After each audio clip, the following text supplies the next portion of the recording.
أرست زينة أب سلسة طابعات من محدار كتما راما عد 4 بالع أفريكا بارنوس كمسترعات حبيرو بيراو بانكي إثيوبيا زي تفقدو ناي فيرتشوال نبرتات عدقاتاتن مسوس تأساسرو أغلقلوتاتن مكيال خلخل مخانو فليتو أمريكان سعود عربن زي تسمع معوس ممع سيبيل نيكولر نكسد رياض نإسرائيل أفلوطو أب زهب سممع أبراهام كتس امبر ألو عطواحدو سلام تعنها بلاي كبرات تخطاتلتنا رمزتن تبي سلفجين نايلو ميمشت حزناهم زيناتات زينا براخ جميرنا عندنا ناخد كتاتولنا بخبر نعدم حبيركم تعنح بلا أساس فلما ملختي أقل قلوت فنو تقراي ناباخم كنبل نعدن هزبن زحلي نتاريخاون مورالون تحتاتنا الترقم زهب من أولدوتات مساع عدل قبو أغان فتحاو ميزان نزلو بوليتيكا ودب عطو حيلي سيفل يخون سيفيك محبر حيواناتاو يخون ناي بيزنس تكال بحافشان وسوكف قداي تقراي ملكتن يزبر وغن كلهم بزين باتين زلو غزين قلباتن زبالعو جن زاقيد حانت نخوال كعابسو زي كالوش أنا فرع أجنداتات نقون قديفوم عبت مسارتاوي غزي زيهبن مدرخاون أجندا بهير كدهب TBS فولي مسأوعتا يقرب زي بدلون قبانون موق بيتون سوح مريتون قديفوس نمزابلا نستسددن هزب تقراي أو حلف حموشت شدشت عمس زرعي وحسارة مكران زحلفو سلعتاو موتن قدم كبل بسنك كفاءة سلعتن حسوم بوليستاتو من دحرن تبل دما بزي قبو أليا قونس المحنشاش سممع بريتوريان متنس أقاماتنا قدد كيلو حزونتي كابت إيتن موتن استرفاز بي عب كأسأل سلحتاو موتلهم نتمزاولاي كم مقامر ركاش بوليتيكاو روحة تقيمكا زقبر بوليتيكاو أنجرجر بهيوتن كبر سابن زقبر قلد بمخوانم زملكاتكم ناي تسمع عكالات السحوت سلحيت بوليتيكاو شتو نقول نقديفكم تمزاولاي بوحسنتن بخبرتن كملس كتقبرو بسم تمزاولاي زبنان ملاء سواء الناس زي في الليم وقناتن نسوع مملاس تمزاولتي عب موطع مريت ندماتهم وريروم زحازو عبيات عب مصراكا بحيل مكلخال إثيوبيا وصع زخونو حطقواتن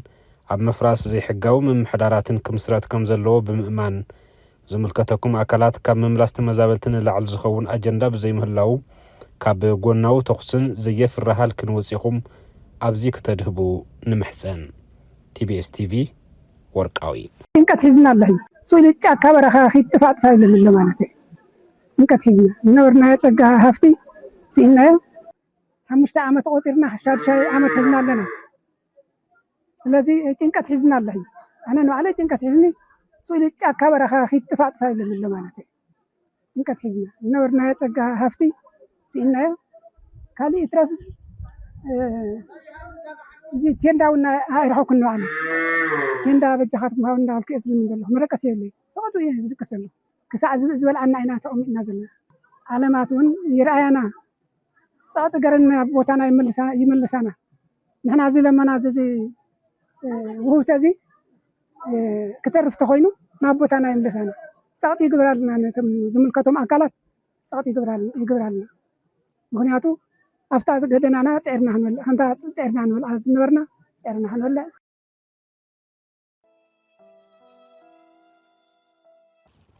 أبزي قنيات ككايرو زقنايو صفحة مدرخات تودب حوحات نتابع على حزب تقراي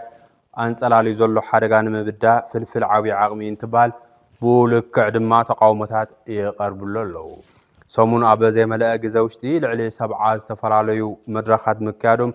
UMD زتبهال ميديا زغلص انتخون زوم مدرخات مرأيا معواي وطر منግስት ፌደራል ወደብ حوحات نزخون نطبታት انتقالح ترايو نزي ابزي قنيات ككاد زقنيا سفيح مدرخ صعبو ريتهم كاب زهابو حدا نبر مريحነት اتودب ጌታቸው ረዳ እዩ ተኸታተልና እንመለስ ህዝቢ ኩደብ ተወዲው ዘገሙ ክፈትሕን ሕልም ዓዱ ከግህድን ዝገብሮ ፖለቲካዊ ምንቅስቃስ ብሓደ ይኹን ካለ መንገዲ ህላው ይጸሉ ዕፁ ይውስን እዚ ከም ሓደ ወልቀ ሰብን ብውህድ መፀውዕን ነውስኦ ዘለና ህዝቢ ዝበሃል ሓይልን ብሄር ወይ ሃገር ንብሎ ቤቱን ብፍሉይ ክንክን እንትተሓዝ ምሽርራፍ ከይህሉ ምጉድዳል ከየጋጥም ብጥንቃቐ እንትተሓዝ ዝሰምር ሕልሚ እምበር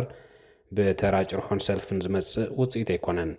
نزي تاريخ او عمام كمرح تاريخ زعدل ود وحوحات او حلف 5 عامات العليونا بتاريخ تذكروا اقرمتي عواتاتن حزون واغا زخفلو غزف تخفتاتن حيزو عصا بهر اب كبد ايدو حيزو نموسانا بزخلو خنتات يركب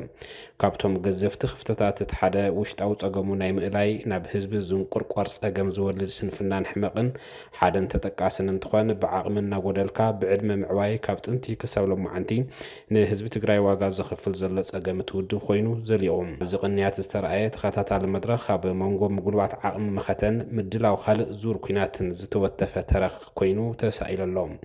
በዚ እውን ንፈታውን ጸላን ህዝብ ትግራይ ዝተፈላለየ መልእኽትን ተሐልፊ ተራእዩ ቲቢኤስ ቅርጽን ትሕዝቶን እቶም መድረኻትና ቃል ሕዝቐኒ ኮይኑ ብወገን ነዞም መድረኻት ዝቃወሙ ዘሎ ወገናት ዘሎ ርእቶ ምቅላሕ ሓድላይ ኮይኑ ስለ ዝተረኽበም ትሕዝቶ ጽሑፍ ነባር መሪሕነት ትውድብ ጌታቸው ረዳ ንምቕራብ መሪጽና ነዚ ስርዓት እዚ ንሓንሳብን ሓዋርን ንምእላይ ናይ ቀረባ መሓዙት ኣለውና ካብ ዝብል ቃል ሓላፊት ቤት ጽሕፈት ሕወሓት ተበጊሱ ዘስፈሮ ጽሑፍ ነባር ውድቡ በጽሕዎ ዘሎ ናይ ወጥሪ ጫፍን ተቃልዒ ተራእዩ ጌታቸው ረዳ ብሕሰብ መግዛእቲ ሓደ ጉጅለ ተቆሪንካ ዘለኻ ህዝቢ ትግራይ ሕዚ ተበራበር ዝብል ጽሑፍ ጌታቸው ጉጅለ ድሕረት ሕዚ መላፍን ተኣኪቡ ማሃሙ ከውርደካ ድግድጊት ዓጢቑ እዩ ዘሎ እዚ ጉጅለን ዘመናት ዝተዋህለለ ዓቕምታት ትግራዋይ እንጠርጦሶም ደርቢዩ ኣእዳው ህዝቢ ትግራይ ኩርንኩሪ ተኣሲሩ ብዕሙት ጀሕራን ፈኸራን ግመ ባዶ ፕሮፓጋንዳን ሸሚሙ ውግእ ናብ ዳሱ ዓዲሙ ንህዝቢ ናብ መገባርያ ክርኩዕ ክምህ ከይበለ ዝውርወር ዘሎ ሕሱም እዩ ብምባል ነቲ ኣብ ትግራይ ዘሎ መሪሕነትን ተቃልዕ ንምዕዛብ ተኻኢዶም ብዋጋ ሸሓት ትንፋሱን ትንፋስ ዓዲ ሃገርን ክሰርዕ ተፈርጢሙ ዝሕሽከርን ዝምእዘዝን ዘሎ ዝጉጅለ ትግራይ ወላድ መኻን ክገብር ዝህንድድ ዘሎ እዩ ብምባል ነቲ ብወገኑ ጉጅለ ክሕደት እናበለ ዝፅውዖ ኣካል ዝወቐሰ ጌታቸው ረዳ እዚ ጉጅለ ትማሊ ፌደራል ኮረና ይመፀና ካብ ዝብል ጠቐር ፕሮፓጋንዳ ምድለዋትና ስለ ዝወዳእና ምስ መላፍንትና ኮይና ካብ ድርኩ ከይት አዲስ አበባ ዕማምና ክንጅምሪና ናብ ዝብል ጃህራ ነጢሮ ኣሎ ብምባል ንቃል ተጋዳሊ ተፈትለ ወርቅ ብምጥቃስ ተቃይሙ ጌታቸው ወሲኹ ትምነይ እሞይ ዝንግዕክን ከም ዝበሃል ዳ ኮይን እምበር እዚ ብተፈናቀልቲ ክንምልስ አጉል ሽፋን ዓመታት ዓዲ ዘደንቆረ ጉጅለም በዛ ሓንቲ መደሩ ጥራይ ሕልም ለይቱን ቀትሩን 4 ኪሎ ምዃኑ ደጋጊም ይረጋግጸልና ኣሎ በለሞ ኢደ እግረ አልቦ መሪሕነት ተረፍ መረፍ ሕወሓት ሰብ ንከዳዓስ መሓዙ ተጠይና ክብል معصون مخفتن مدرزه يبتخ اخيباتاتو خغبر يسمع عوت وق كاب دغولو نكبارر تمحازيو زلو غراح فرح شعبيا ناي زمن ان تانكتات عديو باغروم زغوتوتو ارغاويان حاغوغ زبل زلو بتخيو ترى شعبيا نتم حزيا بكبد يدوم اتيوم زشكركروم زلو بعال مغو هايلن مديدن تمالي قاتا مسحاب زل مدنايوم تسكيمنا ديسابنا زاتمنا يوم سرز عطانايوم قلع نيروم ناولو زشكعللوم نسوم ديكونن بمبال اتي اغاطيمو زلو صمدو زلو درجه خفات كرد فتينو حزي بدم تግራዋይ ገበኖም ከሓጽብሎም ትማሊ ናይ ዝቀተሉ ወድ ትግራይ ደም ኣብ ኢዶም ከይረግአ ደም ወስኹም ድሕነና ክብሉስ ከቶን ታይ መርገም ይወሪዱ ዶ ይብልን ብምባሉን ነቲ ጽምዶ ዘለዎ ብርክ ብምጥቃስ ሰብሪሁም መውላድ ሲትረፍክን ምሻና ይእበኽን ከም ዝበሃል ይትረፍና ሓሚቲ ስዒሩ ዓዲ ከም ሓደር ዛጊድ በመስዋዕቲ እርማ 50 ስሕተቱ ክእርምን ኣብ ስልጣን ብነቀይነቅ ይኽጸንሕን ዝኽኣለ አልቡርሃን በገዳ ሓቅን ተኮይኑ ነቶም ዝተረፉ ደቂ ኣርሚ 73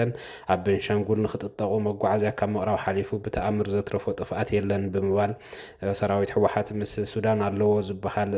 ركب عملكيتو أب زهور إيتو زلوا درجة حمق متقاس فتينهم مريحنا حوحاتي بالجيتاتشو كابس قلان قبلان النمزرته كاب حقفو تنتقر لبيسن زعوي بابو عطاديتاتنا النامن زعم درار عرر زخون ملامل دك تكراي كقرب فانون شينين دما عداوم كحوسو بصحف 5 سمامع يمدر قنيو بمبال اتي ركب كاب سودانن إرتران حليفو ناب كالوت حيلتاتون 5 تسغاغره ابريهم ناب عزاوت موتن وردتن نتركركاس مستلماتن تاريخاو صلاتن حزب تግራይ وعلي اراويت فصيمه مبالس كبيناي ناين عقتن بدعن بحر استقدح اي بمبالون اب صحفون تگرم ترايو ጌታቸው ረዳ ወሲኹ ደብረጽዮን ስሕታን ማዓልቲ ኣብ እንግዳዕ ትግራይ ዝደረቤቶ ሓደ መርገሚ በመባል ንውልቀሰብ ምስወቀሰም ካሊ ግዜ ብዙሕ ክብልስ ሕዚ ሓንቲ መን ይንሱ ክተርእኩም ትኽእል አጋጣሚን ያ በመባል ኣብ 2014 ዓመተ ምህረት ዝነበረ አኼባ ዘጋጠመ ኩነታት እንተብርህ ተራእዩ ንሱ ከም ዝብሎ 2014 ዝተሰንሰነ ምዕራብ ንክንጥቅዕ ንምይይጥ ኮማንድ ፖስት ንእከብ ይብል ሽዑ ሓላፊ ስርሒት ሰራዊት ትግራይ ዝነበረ ውድን ቤተይ መብርሂ ሂቡ ምስ ኣብቅዐ ኣብቲ መግለፂ ዋሕዲ ጥይት ከም ዘሎ ስጋኣቱ የቕምጥ በለሞ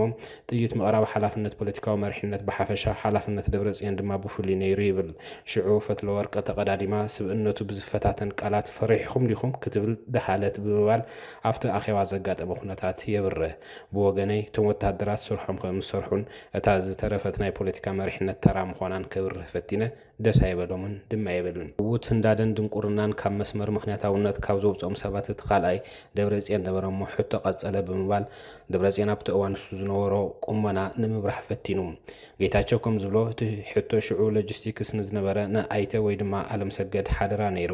ክንደይ ጥይት ኣሎ ኢሉ ሓቲትዎ 11 ሚልዮን ይኸውን ክብል ድማ መሊሱሉ ይብል ናይ ዲሽቃ ግን ውሕድ እዩ ከም ዝበለ እውን የብርህ ክንደይ ሓይሊ ጸላ ኣለና ኢሉ ወሰኸሞ ንተወልደ ዕንበብ ሓተቶ ድማ ይብል እዚ ዝምልከቶ ተወልደ ዕንበብ ስለ ዝነበረ ማለት እዩ ፋኖ መከላከያን ሻዕብያን ሓዊስካ ኣስታት 1.1 ሚልዮን ይኸውን ክብል እውን መልሲ ከም ዝሃቦ የብርህ እቲ ሰራዊት ታርጌት ናይ ምውቃዕ ውጽኢቱ ንገረኒ ክብል ድማ ንታደሰ ሓተቶ ይብል እዚ ዝሓትት ዘሎ ደብረጽዮን እዩ መልሲ ታደሰ 60 ዓሚታዊ ይወቅዕ ኢሉ መሊሱሉ ይብል ጌታቸው ስለዚ ኢሉ ደብረጽዮን መደምደምቱ ከም ዝሃበን ተብርህ ኩሉ ዝመጸ ጸላኢ ወዲና 30 ሚታዊ ጥይት ክተርፈና ይኽእል እዩ ክብል ስልሒት ከም ዘቐመጠ ኣብርሂው ሽዑ ኣነ ይብል ጌታቸው ጸላኢ ተሪሉ መጽኡ በብሓደዲና ክንርሽኖ ኢላ ሓቲተዮ ኣካይድኡ ስለ ዘሰንበደኒ በለ ወዲ ወረደ ሽዑ ግደፎ እንዳዓጀውጀው ይበል ኢሉ ድሕርቲ ኣኼባ ክልቲኦም ንዓይውን ኣብ ቅድሚ ሰራዊት ብምርባሽ ንሶም ልቢ ክስምዖም ክንዕቁናን ኣተባቢዕኻዮም ይኸይሎም ነቒፎምኒ ብምባል ኣብቲ ኣኼባ ዝነበረ ኩነታት ኣብርሂው እምበኣር ከስ ይብል ሕዚ እዚኦም እዮም እቶም ባሽሓት ኪሎ ሜትር ዝጋሕጠጠ ውግእ ወሊዖም ክስዕሩ ዝሓልሙ ዘለው ኢሉ ኣብ ጽሑፍ ጌታቸው ናይ ቀደም ገዲፈ ደብረጽዮን ዝሓለፈ ቀነ ዝገብሮ ክነግረኩም በለሞ ንሱ ናይ መወዳእታ ትእዛዝ ኢሳያስ ክሰምዕን ክልምንን ኤርትራ ኸይዱ ነይሩ ይብል ውግእ ጀምር እንተይልካ ናይ ነብሲ ወከፍ ብረት 4 ሎድ ጽዕነት ጥይት ሃበኒ ይብሎ ምኽሪ እንወድ ባቤ ሰሚዑ እዩ ከምኡ ዝበለ ድማ ይብል መሳርሕቲ ኢሳያስ ዝሃብዎ ሓፂር መልሲ በቲ ዘለካ ጀምር ከስዕበልካ እየ እትብል ነይራ ድማ ይብል ንጥልመት ኢሳያስን ድንቁርናን ስስዕ ስልጣን ደብረጽዮንን ከርዊ መናእሰይ ትግራይ ክውድኡ ዓገብ ደይኮነን ብምባል ድማ ሕዚ ይወጣወጠሎ ኢሉ ዝኣመነሉ ናይ ኩናት ኣጋጣሚ እንትነቀፍ ተራእዩ ኣብ ጽሑፉ ጌታቸው ረዳ ምእንቲ ዕድመ ኢሳያስ ትግራይ ዓውደ ኩናት ክትከውን ህዝብና ክበርስ ዓገብ ደይኮነን ክብል ዝሓተተ ጽምዶ ማለት ይብል ጌታቸው ኤርትራን ሓደጋታታ ካብ ደጎላ ርሒቓ ተባረረሉ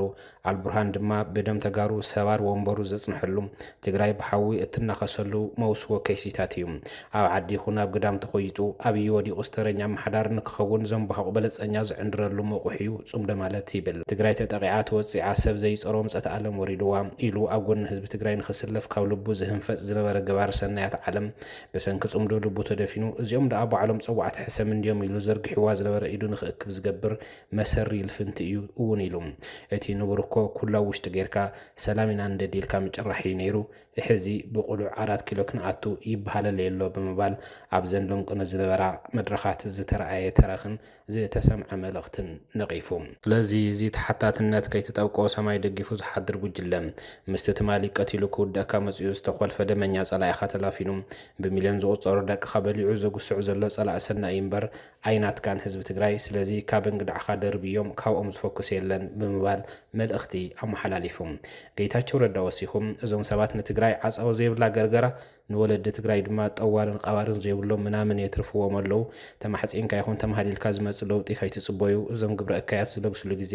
ሕዚ እዩ ብምባል ናይ ቃልሲ ሕቶ ኣልዒሎም ህዝብና ደይጥፋእ ወይስ ግብረ እካየት ይጥፉ እዩ ዝንየት ሕቶ ድማ ይብል ኣብ ጽሑፉ ቲቢኤስ ቲቪ መፍትሒ ጸገም ትግራይ ብሓፈሻ መትረፊ ኩናት ትግራይ ድማ ብፍላይ ዘተን ምርዳእን ምዃኑ يأمن. بسلسة طابعات من محرار كتما راما عدر بعث بالو أفريقيا بارنوس كم زترعات حبرو. عزيز حبرة حلافي زفر وطبعا من محرار كتما راما عدر بعث هاي لسلاسة ولدو مستقلنا بزنبورونا سلكزاني حتن تخول. حسخا أفريقيا بارنوس أب طابعات ما يودي عن براي مدحنن محقوان كم زترعات حبرو. تبالع مستحزلو نايزنا بمقرات إلو نصحاي زبزح الأوان بمخانو نخفتر متشو بايتا كم زخوانا قبل علي زرعتي داقوشا مشلا بحرن كم زتخصتن حيل سلاسة ولدو حبيرو كما قلال حلافي زفر قطبا ነቲ ሕብረተሰብ ዘላዓል ካብ ጣብያ ክሳብ ቁሸት ግብረ ሓይሊ ብምጥያሽ እቲ ሓረስታይ መሬቱ ንኽፍትሽ ብምግባር ንዝሓሰኻ ንኽቆፃፀሮን ንኽከላኸሎን ዝነፅግ ኬሚካል ኣዳሊና ንርከብ ክብል ገሊጹ ምስ ሃይለ ስላሴ ወልዱ ዘካየድናዮ ናይ ስልኪ ጻኒሒት ተኸታቲልና ንመለስ ጽቡቕ ይኹንልይ ኣነ እውን ሽሞይ ሃይለ ስላሴ ወልዱ ተስፋይ ይበሃል ሓላፊ ዘፈር ቁጠባ ምምሕዳር ከተማ ራማ ዓዲ ግርም እቲ ተራእዩ ዘለ ባለ ባርነስ እዩ ናይ ኣፍሪካ ባርነስ እውን ይበሃል ባርነስ እናተባህለ ዝፅዋዕ ባለ እዩ ተኸሲቱ ዘሎ እዚ ባለ ኣብ ሽካብ ሕዚ ኣብ 3 ጣብያታት ተራእየሎ ማለት እዩ ኣብ ጣብያ መድሕን ኣብ ጣብያ ማይ ወዳዕ ምራይ ኣብ ጣብያ ምሕቋን ዝበሃል ተራእየሎ ኣብ 3 ጣብያን ኣብ 4 ቁሸትን ያው ተራእየሎ ማለት እዚ እውን እስካብ ሕዚ ጌርናዮ ብዘለና ዳህሳስን ክትትልን ተኸሲቱሉ ዘሎ ዓይነት ዝራእቲ ክርኢ ከለና ኣብ ምሸላ ኣብ ዳጉሻ ኣብ ዑፉን ዝኣመሰሉ ዝራእቲ ያው ተራእየሎ እዩ ብፍላይ ኣብ ጣብያ መድሕን እዩ ኣብ መጀመርያ ተራእዩ ኣብ ጣብያ መድሕን ጣብያ ማነ ቁሸት ማያት ካሮ ዓዲ ሚኸ ዝበሃል ፍሉይ ቦታ እዩ ተራእዩ እዚ ብዕለት 10 እዩ ተራእዩ ብዕለት 10 ተራእዩ ያው ንዕኡ እናተኸታተልና ኣለና ቀፂሉ ኣብ ጣብያ ማይ ወዳዕ ዓበራይ እውን ኣብ ቁሸት ዓዲ መሓይሽ ዓዲ በራሕ ዝበሃል ፍሉይ ቦታ ተራእዩ ናብዚ ቦታ እዚ እውን ሶምያ ናይ ወረዳ ያው ቴክኒካል ኮሚቴ ኣጣይሽና ክፍተሽን እቲ ተባለ ታይነቱ ተባለ እውን ክረጋገጽ ሓሳኻ ብዙሪ መጀመርያ ሓበሬታ መጥዩ ታይነቱ ተባለ እውን ክረጋገጽ አይደንቲፋይ ክግበር ሶምያ ኣጣይሽና እንፈልዮም ክነራጋግጽ እንኪና ኢና ማለት እዩ ዝረኣኽናዮም ሶምያታት እውን ያው ናይ ኣፍሪካ ባርነስ ምዃኑ ወረጋጊጾም መፅኦም እዮም ካብቲ ዕለት ንሱ ጀሚሩ خيدي ختتلو تي خيدي نار أنا تلهنا أصيلون عم عن بعد عيون سجيرة لأيو بعد كتوشت عم دا مكيلين عم دا ماريام زبال أيو سجيرة لاشكاف اللوقنتات هالسلسلة دعيان عم تذكر نقطة عاد عاد توشت نزل مالك كاوتي مستخصته نقول لنا من تسعس مجمرات قالوا عزيز مخصصتي موقفي دهون الله حالتي حزلوا ناي زمان فترتي زمان فترات مستي حزل اللينا ويك عادل كتا تحايزو هو بتشو كنتات سنة فترة له ياو تي بعد ياو غير مالتي ياو تفلفلو خصتي إذا زلوا مالتي لازم موقفي حزلنا ناي زمان كنتات هون أوف زخنة ويكعة زوج برجع عزيز بعد تنكر على جناوي يلا حاوس خفاء وقع ذل مثلا جنابنا زوجتي نخفتر بتشوف كونديشن تفكرلو بتشوف كونديشن سفطر له ما بس تفكرلو نعرفتي أنا تاسجي بتحضر له مالتي كاو خاودي تبيتنا تاينا نجبر ذلنا كم وردا خم نفرقت خم بيت فتكون كم وردا تعالى هو دخلت من قدي كان حوالينا مستي حضرت السد من عام نقبل زلنا مات بتحدى كاب عيا جميروش كاب قشت يلون بوردا بركي بتعيا بركي قشت بركي استعيش جور هاي لنا إذن حدقة جور هاي البحر أو بدخل يزر كاب حضرت السد نلع عليه مريتو انت عسى اما عالتق تجزية فتش نقول مشاتل بوانانات كفتش تتقاعد صالسا يقول جدن او قد ركابت حالي عرين هم وكله هو بدن بخنقاتا اصلا بدن مخاطك انزل الغيب انا عسى مريتو حرسينا بجزيء نقول مشاتل كفتش እንተጋጢሙ ወጉን ያው ክጭፍጭፍ ማለት እዩ እቲ ናይ መጀመርያ መከላኸሊ ዘናዮ ከአርዮም ክጭፍጭፎም እዚ ኣብ ዳርጋ ካብ ኣከባቢ ላባ እዮም ዘለው ኣርዩ ናብ ኣዳልቲ ስለ ዘይተሸጋገረ ዘለው ክጭፍጭፎም ኣብቲ ምጭፍጫፍ እውን ካፍ ዋላ ናብ ንዓረኻ ናብ ውዒ ናይ መታወት ናይ መጀመርያ መማረፂ ዘና እየ ማለት እዩ tom ዝኾነ ናይ ውዒኻ ትሕዝ ካብኡ ንዓረኻ ሰይዱ ክጭፍጭፈውን ይኽእል እዩ ግን ካብኡ መማረፂ እውን ንዓረ ናብ ውዒ ማይ እውን ክእትዎ ብምግባር ናይ ምጭፍሻፍ መንገዲ በዚ መንገዲ እዚ ክከታተልና ካልኣዋይ መማረፂ እንድሕር እናጠንከር ዝኽእል ኮይኑ እውን ኬሚካል ግን ዝተፈላለዩ ዓይነት ኬሚካላት ኣለዉ ካብኣቶም ማላታይ 95 ዝበሃል ነቲ ባላንሱ ብቀሊሉ ከጥፍእ ዝኽእል ሰማያ ዝተነፀረ ኬሚካል ማላታይ 95% እውን ክጥቀም ምንዓል ንገብር ኣለና ኢና ማለት እዩ ካልኣዋይ ነዚ ክጠምስ እንድሕር ኮይኑ እውን ሕዚ ብመወገሲኡ ናይ ቀልዕ ዕጥረት ምስ ምዃኑ ማይ ወቂዕን ዘጥፍኦ ኮይኑ ዘቕንሶ ኮይኑ ናይ ጠሊም ምዕቃብ ስራሕቲ ማይ ንዓለኻ ናብ ግራትካ ከኣቱ ምግባር ትግራት ድማ ማይ ክሕዝ ፀሊ ክዕቅድ ናይ ምግባር ስራሕቲ እውን ጎና ጎኒ ኣብኡ እናሃለወ ነቲ ጠቕላላ ናይ መፍረይነት እውን ክሕግዝ ካልገፅ ድማ ነቲ ተራእዩ ዘሎ ናይ ባልዕ ንምጥፋእ እውን ናይ ባዕሉ ኣስተዋፅኦ ስለ ዘለዎ በዚ መንገዲ እዚ ብዝተዋደደ መንገዲ ንክኽየድ ኢና ከም ወረዳ ይኹን ከም ጣብያ ምስቲ ሕብረተሰብ ኮይና ምስቲ ዓረሳይ ኮይና ምድጋፍ ንርከብ በዚ መንገዲ ኢና ጀሚርና ዘለና ትምክልኻል በዚ መንገዲ ብሔራዊ ባንኪ ኢትዮጵያ ዘይተፈቐዱ ናይ ቨርቹዋል ንብረታት ዕደጋታትን ምስኡ ዝተኣሳሰሩ ኣገልግሎታትን ምክያድ ኩልኩል ምዃኑ ኣፍሊጡ እቲ ባንኪ ኣብ ዘውፅኦ መግለፂ ብመሰረት ሕጊ ፍቓድ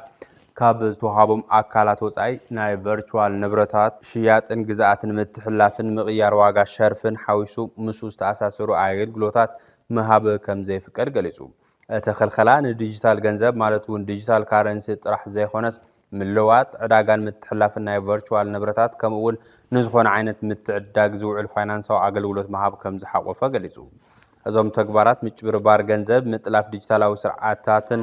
ምትዕድዳግን ካልኦት ተመሳሰልቲ ሓደጋታትን ከም ዘስዕቡ ከምኡ እውን ሕጊ ዝጥሕሱ ስለ ዝኾኑ ኣብዚ ንጥፈት ዝሳተፉ ዘለዉ ኣካላት እዞም ምትዕድዳግን ኣገልግሎታትን ብኣግኡ ክቋረፁ ብሔራዊ ባንክ ተጠንቂቑ ቨርቹዋል ንብረታት ማለት ብኣካል ዘይርከቡ እንትኾኑ ብዝተፈላለዩ ዲጂታላዊ ቴክኖሎጂታት ኣቢሎም ዋጋ ተዋሂብዎም ዝሽየጡን ዝግዝኡን ወይ ድማ ክተሓላለፉን ክቕየሩን ዝኽእሉ ንብረታት እዮም ትግራይ ኣብ ውሽጣ ዘሎ ኣፈላላይ ደቃ ብልዝብ ክትፈትሕ ብዘይምኽኣላ ናይ ኣረኣያ ኣፈላላያት ናብ ጎነፅ ንኸምርሑ ውሽጣዊ ክፍተታት በሪ ደጋዊ ሓይልታት እናኾኑ ንህዝቢ ትግራይ ናብ ሓደጋ ንምእታው ምክንያት ይኸውን ከም ዘሎ ተገሊጹ ትካልና ቲቢኤስ ብውሕዱ ኣብ ናይ 2 ዓመት ጻኒሒቱ ኩለመዳዊ ቅልውላዊ ዝፍታሕ ረብሓ ትግራይ ብምቕዳም መትኸሉ ብዝገበረ ቃልሱ እዩ ዝብል ተረኺቡ ሰፊሕ ስራሕቲ እናሰርሐ ዝመፀን ዘሎን እንትኸውን ትኹረት ተጓነፅቲ ግን ክረክብ ኣይከኣለን ፀገም ትግራይ ኣብ ትግራይን ብደቂ ትግራይን ክፍታሕ ዘተን ልዝብን ክጅመር ዘምሕፅን ትሕዝቶ ተኸታቲልና ንመለስ ብዘይ ምምካርና ልዕሊ 40% ግዛኣትና ተወሪሩ ኣብ ክክንዲ ሰሚርና ብኩሉ መዳይ ንዓምም ሰሳትና ክንተሃላለኽ ፖለቲካ ትግራይ መሳሰይቲ ወረርትና ኮይኑ ብዘይ ምምካርና ልዕሊ 1 ሚልዮን ህዝብና ናብሩ ኣብ ኬንዳ ገይሩ ኣደዳ ሞት ጥሜት ሕማም ቁሪ ፀሓይን ዝናብን ካብ ዝኾኖ 5 ዓመት እዩ ብዘይ ምምካርና ብወረርቲ ዝተጎበጠ ግዛኣትና ከይሓወሰ ሕውየት ትግራይ ንግዚኡ ትቁፅሩ እኳ ተሃለኒ ብዝምልከቱ ክግለጽ ግን ኣማዒቲ $1 ቢልዮን ከም ዝጠልብ መጽናዕቲ ኮሚሽን ጂኖሳይድ ትግራይ የመላኽት ንሕና ይትረፍ ስሩዕ ዳግም ህንፀት ክንጅምርን ተወሳኺ ኢንቨስትመንት ክንስሕብን ሰሳትና ክንተሃላለኽ መሰረታዊ ድሕንነት ህዝብና ዘይንሕሉ ትግራዋይ ዝፈርሓ ትግራይ ትፍጠር ስለ ዘላ ብዘይ ምምካርና ቁጠባ ትግራይ ዓይኒ መርፍኡ ጠፊእዎ ተረካብ ዓዲ ዝኾነ መንእሰይ እግሩ ናብ ዘምርሖ ይፈልሰሉ መንሰይ ትግራይ ብስደት ይጸንተሉ ብዘይ ምምካርና በማይት ሽሕ ዝቁጸሩ ጀጋኑ ኃይል መኸተ ጥሙር ትግራዋይ ዕላማ ክንዕጥቆም ሰዘይካልና ናብ ደንገርገር ነእትዎም ኣለና ብዘይ ምምካርና ትግራይ ዝቕይር ገዚፍ ሃብቲ ተፈጥሮ ብሕልፊ ማዕድንን መሬትን ኣብ ዝለዓለ ውራ ኣቲና ትግራይ ክቕይር ዝኽእል ሃፍቲ ሙሉእ ልሙሉእ ትግራይ ዕንወት ዳርጋ ነውዕሎ ኣለና ብዘይ ምምካርና ህዝቢ ወናን ስልጣን ስለዘይኮነ ወግሐ ፀብሐ ኣብ ጣብያ ኣብ ወረዳ ኣብ ዘዋን ስሩዕ ግልጋሎትን ፍታሕ ሲኑ ህዝብና ይንገላታ ኣሎ ብዘይ ምምካርና ስጋኣት ዝተደዓነኖ ፖለቲካ ትግራይ ምናልባት ይውን ዘራይ ደለያ ንሰሜን ንደቡብ ንምዕራብ ክዋጠጥ ስነልቦና ተጋሩ ይመቃቅላሉ ብዘይ ምምካርና ህዝብና ተስፋ እናቆረፀ ዝገደደ መጥፍእና ዝኾነ መንገዲ ዕጥቅን ዓመፅን የናደሉ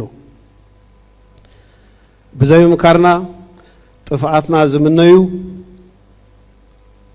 ጸላእት ትግራይ ብዝተሓተ ዋጋ ትግራይ ንኸጥፉ ንተጋሩ ኣድላይ ዘበለ ናይ ጥፋት ሓገዝ ይገብረለው ብሓፈሻ ብዘይ ምምካርና መንግስትነት ንዓለም ዘምሃረ ነባር ህዝቢ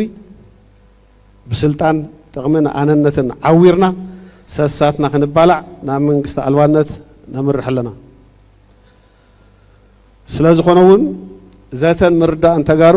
ዶንጊዩ ክበሃል ተዘይኮይኑ ናይ ግድን እዩ ካብ ናይ ወፃኢ ቲክቶክ ኣብ ኬንያ ብኣማኢት ኣሽሓት ዝቁፀሩ ቪድዮታትን ትሕዝቶታትን ዝሓዘ ኣካውንት ከም ዝዓፀወ ተገሊጹ ስጉምቲ ቲክቶክ ዲጂታላዊ ድሕነትን ምድንፋዕን ሕግታት ናይቲ ማዕኸን ንምትግባርን ዝገብሮ ፃዕሪ ንምሕያል ዝዓለመ ስጉምቲ ተባሂሉ ኣብ 2026 ኣብ 3 ኣዋርሕ ጥራይ ዝተፈላለዩ ስጉምታት ከም ዝወሰደ ካብኣቶም ቪድዮታት ምስራዝ ማለት እውን ንመምርሒ ማሕበረሰብ ናይቲ ኣብ ዝጥሕሱ 884,591 ቪድዮታት ከጥፍእ ከም ዝኽኣለት ሓብ ምዕፃው ኣካውንት ህፃናት እቲ ካልእ ዛዕባ እንትኾን እቲ ኣብ ንትሕቲ 13 ዓመት ዝዕድሜኦም ህፃናት ጥራይ ከይጥቀሙ ዝድንግግ ብምዃኑ ኣብዚ ዝተሓተቱን ሕጊ ዝጥሓሱን ትሕቲ እዚ ገደብ ዕድመ ዝነበሩ 48,739 ኣካውንት ከም ዝዓፀወ ተገሊጹ ቲክቶክ ዝኣገዶም 99.7 ሚታዊ ካብቶም ሕግታት ዝጥሓሱ ቪድዮታት ብካልኦት ተጠቀምቲ እቲ ኣብ ጥቆማ ዝበፅሖም ዘይኾነስ ብኣውቶማቲክ ስርዓት ምምሕዳር እቲ ኣፕ ከም ዝኾነ ተገሊጹ ንቲክቶክ ሓዊሱ ኣጠቃቅማ ማሕበራዊ ሚድያ ብሕብረተሰብ ብፍላይ ህፃናት ኣተሓሳሳቢ እናኾነ ምምፁ ዝፍለጥ እዩ أمريكان سعود عربن استسمع سممع سيفيل نيكلر نكصدق رياض نإسرائيل أفلتوا بذهب سممع أبراهام كتسمبر اللوا قبل بريزيدنت أمريكا دونالد ترامب قالوا ترامب عبد محبراوي مراقب تقصوا بزلاعه ملختي أتوعلن وتدراو قلقال زوعل سممع نيكلر سلازي هنا بملولنا نكصدق جنا سعود عرب سممع أبراهام فلما نختسمع مع دلو تكتخون كتخل اللوا سعود عرب أقدمها بزعبة بمصرات هاجر فلسطين كتعوجن إسرائيل أفلتوا كم زيتهب جليس عوالان تنبرت خوين جنا كسب حزين ترامب استوعب قدم وخنت ملس يلن تباهلو بخالق جز لما بيت صحفة قدم منستر إسرائيل بنجامين نتانياهو أبو زوجو مجلسي سعود عرب نتي سمم معتقبلا محزة إسرائيل نكتخون زراعة توجننا أب ما خلا مبرق سلام زوسد تاريخ أو سجومت يقبل بمجلسن ناي ترامب حسابون كم زدق فين جلسو